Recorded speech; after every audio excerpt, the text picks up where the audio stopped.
Students, have a very sweet day to all of you. I hope you are well and safe at your home. जी हाँ प्यारे बच्चों, आप घर पे ठीक ठाक होंगे ऐसी उम्मीद करता हूँ और ये भी उम्मीद करता हूँ कि रोज़ का काम रोज कर रहे होंगे। प्यारे बच्चों, आज हम पढ़ने वाले हैं 12th इकोनॉमिक्स से चैप्टर बजट के बारे में और बजट में हम टॉपिक लेंगे आज बैलेंस बजट और अनबैलेंस बजट। आज की वीडियो में मैं सिर्फ आपको पढ़ाने वाला हूँ बैलेंस बजट और बैलेंस बजट के दो मेरिट या फिर इसके शॉर्टकमिंग या डीमेरिट के बारे में। प्यारे बच्चों, चलिए देखते हैं क्या होता है बैलेंस बजट। बैलेंस बजट हमारा आज का टॉपिक है और नेक्स्ट वीडियो हम बनाएंगे unbalance budget. Balance budget it refers to that budget, ये वो बजट होता है बच्चों इन विच गवर्नमेंट रिसिप्ट्स, जिसमें कि गवर्नमेंट की रिसिप्ट्स, गवर्नमेंट की जो प्राप्तियां हैं, गवर्नमेंट को जो पैसा आता है, are equal to the government expenditure. ठीक है, गवर्नमेंट को अगर 100 करोड़ रुपए की प्राप्तियां होती हैं तो उसके खर्चे उसी लिमिट में 100 करोड़ में ही किए जाएंगे। तो ऐसे बजट को जो है हम बैलेंस बजट बोलते हैं। हालांकि इस बजट के कुछ फायदे भी हैं और कुछ नुकसान भी हैं। प्यारे बच्चों, बैलेंस बजट का फॉर्मूला है, बैलेंस बजट तब होता है, बैलेंस को तो आप जानते ही हैं कि जितनी चादर है उतने ही पैर पसारे जाएंगे, जितनी इनकम है, जितनी रिसिप्ट्स हैं उतने ही खर्चे किए जाएंगे। ये गवर्नमेंट रिसिप्ट्स जो है इस बैलेंस बजट के अंदर, गवर्नमेंट की रिसिप्ट्स गवर्नमेंट के एक्सपेंडिचर के बिल्कुल बराबर होती हैं। प्यारे बच्चों, मेरिट की बात करते हैं। It does not include, it does not indulge. अब मेरिट की बात करते हैं। बजट में जितना आएगा उतना खर्च किया जाएगा। 100 करोड़ आमदनी हुई है तो 100 करोड़ ही खर्चा करना है। मतलब एक वो बैलेंस घर जिसके अंदर जितनी इनकम आ रही उतना ही खर्च करना है। परंतु एक बात याद रखिए कि ये बात हो रही है देश की। एक घर के लिए अच्छा है, जितना आए उतना खर्च कीजिए, अपनी आवश्यकताओं को सीमित में रखिए। लेकिन मैक्रो इकोनॉमिक्स में ये बात देश के ऊपर अच्छी नहीं लगती है। कैसे? सुनिएगा ध्यान से मैं क्या कहना चाहता हूँ और किस पॉइंट को लेकर मैं इसको क्रिटिसाइज करूंगा इस बजट को। मेरिट क्या है? इट डज नॉट, पहले तो मैं इसकी फायदे बताऊंगा कि ऐसे बजट के फायदे क्या हैं। It does not indulge in wasteful expenditure. इसमें वेस्टफुल एक्सपेंडिचर कोई भी नहीं होता। जितनी इनकम होती है उसी के बराबर खर्चे किए जाते हैं।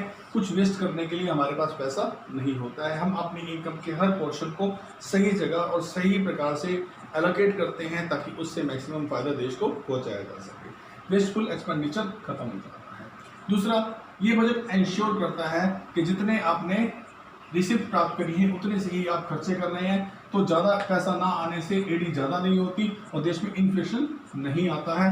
तो ऐसी फिजिकल डिसिप्लिन जो है वो देश के अंदर बना रहता है। फिजिकल डिसिप्लिन से मेरे बच्चों ये है कि जितने रिसिप्ट्स आएंगी उतने ही आपके खर्चे होंगे। वो स्टेज फिजिकल डिसिप्लिन वो स्टेज होती है कि जितनी गवर्नमेंट की रिसिप्ट्स हो उतने ही खर्चे किए जाए। राजकोष में अनुशासन रहेगा, जितना आएगा उतना ही जाना है, फालतू जाना नहीं है, किसी से लोन लेना नहीं है, विदेशों में डिपेंडेंस होगी नहीं, विदेशों से पैसा कैरी करना नहीं है, उनसे लोन उठाना नहीं है, आरबीआई से बोरिंग करना नहीं है, सरकार को पब्लिक से डेप्ट लेना नहीं है, ना कुछ लेना है ना कुछ करना है। इससे क्या होगा? इन्फ्लेशन नहीं आएगा, डिफ्लेशन नहीं आएगा, इकोनॉमी रेगुलेट होती रहेगी। अब बात आती है इसकी डीमेरिट या शॉर्टकमिंग की।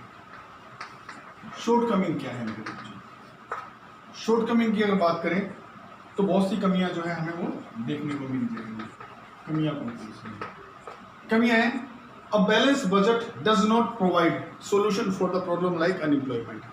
बेरोजगारी की समस्याओं को, जी हाँ, अगर किसी देश में बेरोजगारी है और वो इस वजह से है कि देश की सरकार पैसा खर्च करके इंडस्ट्री नहीं लगा रही, अगर कम इंडस्ट्री है तो कम लोगों को रोजगार है, फिर लोग बेरोजगारी है उस देश में।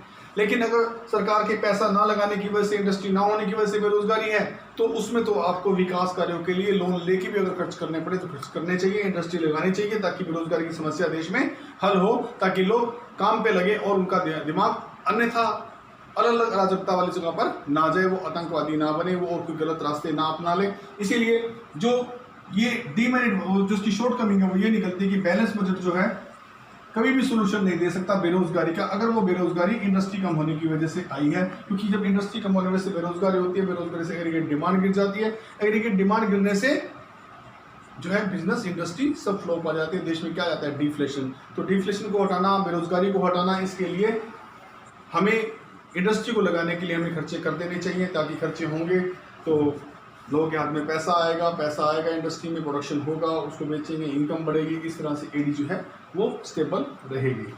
दूसरी जो उसकी शॉर्टकमिंग है, it does not constructive growth of developing nation, developed countries like India and Pakistan. India और पाकिस्तान जब आज़ाद हुए तो ये लुटे हुए देश थे, लुट चुके थे। इनकी इकोनॉमी बैठ गई थी, बैकवर्ड इकोनॉमी हो गई थी, इनमें इंडस्ट्री नहीं थी, केवल और केवल एग्रीकल्चर पर डिपेंडेंस थी।